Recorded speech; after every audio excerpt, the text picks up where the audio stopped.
Eu não tinha pensado no meu diário da adolescência por mais de uma década. Ele estava guardado em alguma caixa esquecida no fundo do armário, junto com provas antigas da escola, fotos de viagens e outros objetos que a gente só mantém por nostalgia. Eu só o encontrei porque precisei pegar uma mala grande para uma viagem, e ao puxá-la, a caixa caiu no chão, espalhando tudo pela sala. O diário era exatamente como eu lembrava. Capa de couro rosa um pouco desbotada, com um cadeado minúsculo que nunca funcionou direito. Lembro que, na época, eu tratava como um cofrezinho sagrado para os meus segredos. Paixonites, brigas com amigas, medos e inseguranças que pareciam o fim do mundo para alguém de 15 anos. Quando o peguei na mão, senti uma mistura estranha de curiosidade e vergonha. Curiosidade, porque queria revisitar aquela parte da minha vida com o distanciamento que só os anos trazem. Vergonha, porque sabia que ia reencontrar confissões dramáticas demais para quem hoje acha graça de tudo aquilo. Sentei no sofá e comecei a folhear, esperando encontrar exatamente o que lembrava. Mas na segunda ou terceira página, algo me fez parar. Era um texto escrito com a minha caligrafia, mas não era meu. Não apenas pelo conteúdo, mas pela sensação quase física de não ter memória alguma de ter escrito aquilo. Era uma descrição minuciosa de uma noite chuvosa, falando sobre um passeio até uma casa antiga, numa rua que não me era familiar. Havia nomes de pessoas que nunca conheci e até um cheiro descrito em detalhes, cheiro de madeira úmida e algo queimando. Fiquei um tempo com o diário fechado. Meu coração pareceu acelerar. Eu conhecia cada lembrança minha daquela época, inclusive as mais banais, mas aquilo não fazia sentido.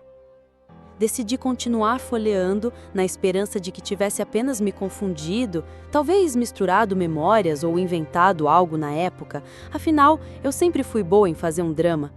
Mas conforme avançava nas páginas, a estranheza parecia aumentar.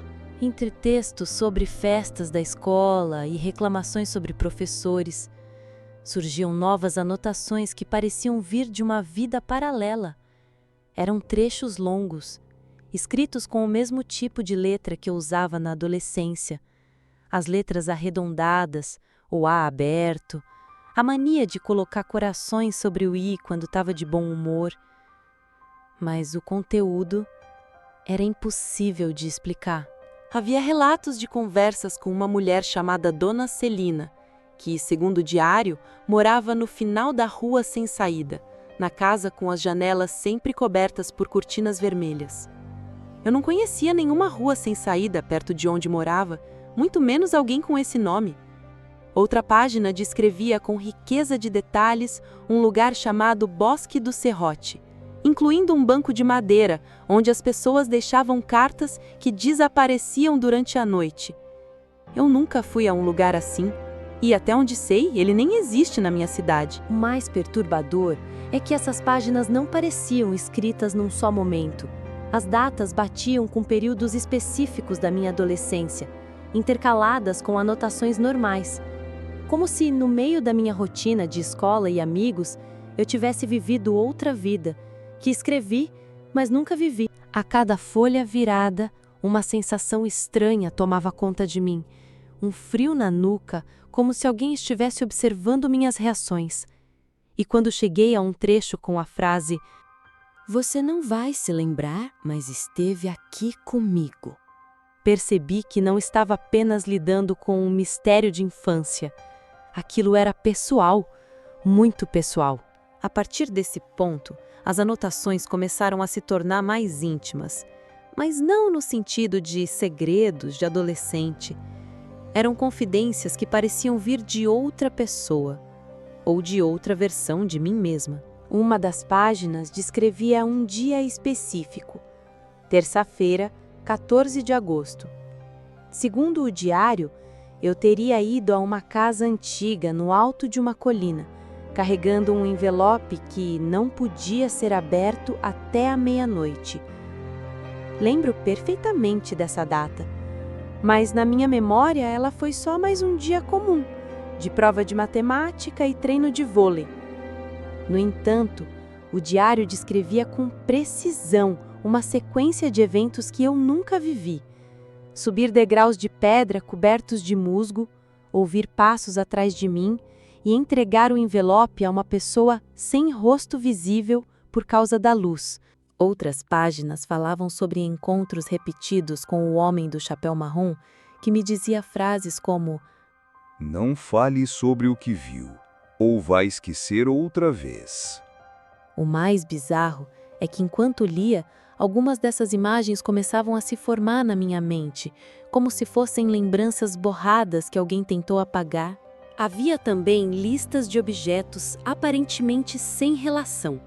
Uma chave pequena enferrujada, 3 moedas de 1977, um botão de casaco preto, um pedaço de fita vermelha.